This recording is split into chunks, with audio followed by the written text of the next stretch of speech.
Cerita mistis Gunung Lawu merupakan salah satu cerita horor yang biasanya dipercaya oleh masyarakat. Gunung Lawu terletak di perbatasan Jawa Tengah dan Jawa Timur. Gunung Lawu juga memiliki panorama indah yang bisa dinikmati oleh para pendaki. Gunung Lawu menjadi tempat pendakian yang cukup sering dikunjungi oleh para pendaki, yang ketinggiannya kurang lebih sekitar 3.265 meter di atas permukaan laut. Selain sebagai objek wisata pendakian, Gunung Lawu juga dikenal memiliki cerita mistis yang menarik untuk disimak. Masyarakat yang berada di sekitar Gunung Lawu percaya bahwa konon kerap terjadi hal-hal mistis di luar nalar yang sering dialami oleh masyarakat dan para pendaki gunung tersebut. Legenda dan cerita mistis yang beredar tentang Gunung Lawu diantaranya adalah: cerita mistis Gunung Lawu diawali dengan adanya legenda yang cukup terkenal di kalangan masyarakat di kaki Gunung Lawu.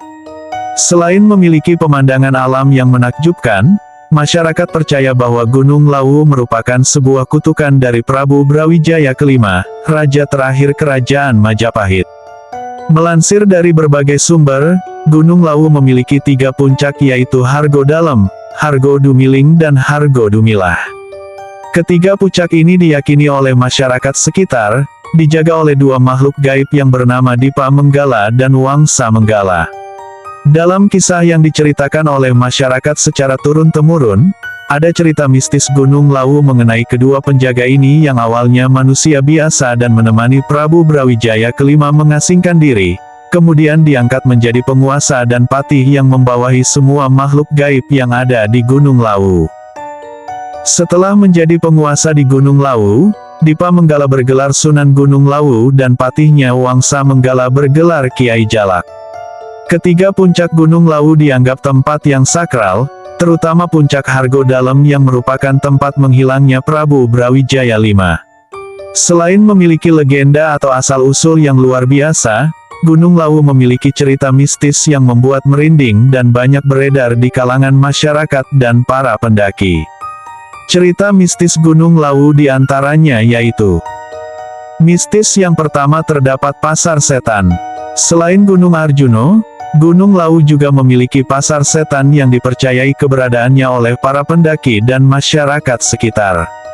Jika Anda melewati jalur pendakian Ceto, jangan kaget apabila mendengar sayup-sayup suara yang cukup ramai seperti di pasar.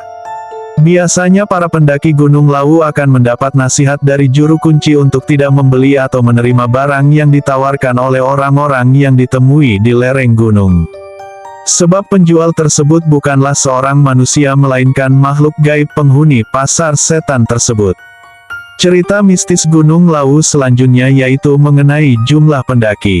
Terdapat aturan yang tidak tertulis bahwa jumlah pendaki dalam satu rombongan diusahakan jangan berjumlah ganjil karena konon katanya akan digenapkan oleh makhluk lain.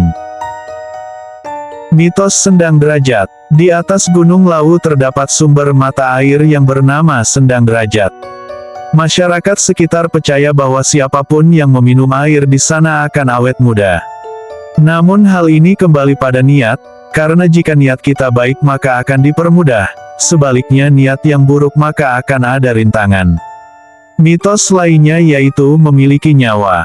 Cerita horor lain dari Gunung Lawu yaitu diyakini memiliki nyawa dan bisa mendengar setiap perkataan manusia. Karena itu, para pendaki selalu diingatkan untuk tidak mengucapkan kata-kata kasar, menjaga sopan santun dan tidak merusak alam yang ada di Gunung Lawu. Sudah ada beberapa kejadian yang menyebabkan para pendaki hilang atau tersesat di kawasan Gunung Lawu. Menurut penuturan beberapa masyarakat sekitar, hal tersebut biasanya disebabkan oleh sikap para pendaki yang tidak sopan dan terkesan meremehkan saat mendaki. Cerita mistis Gunung Lawu sudah banyak yang terkenal di kalangan para pendaki. Terlepas dari kebenarannya, alangkah lebih baik jika kita sebagai pendaki senantiasa menjaga tindak tutur kita saat berada di gunung dan tetap melestarikan keindahan alam di sana. Itulah mitos Gunung Lawu, kurang lebihnya saya minta maaf, karena ini hanyalah sebuah mitos yang belum pasti kebenarannya. Wallahu a'lam bishawab.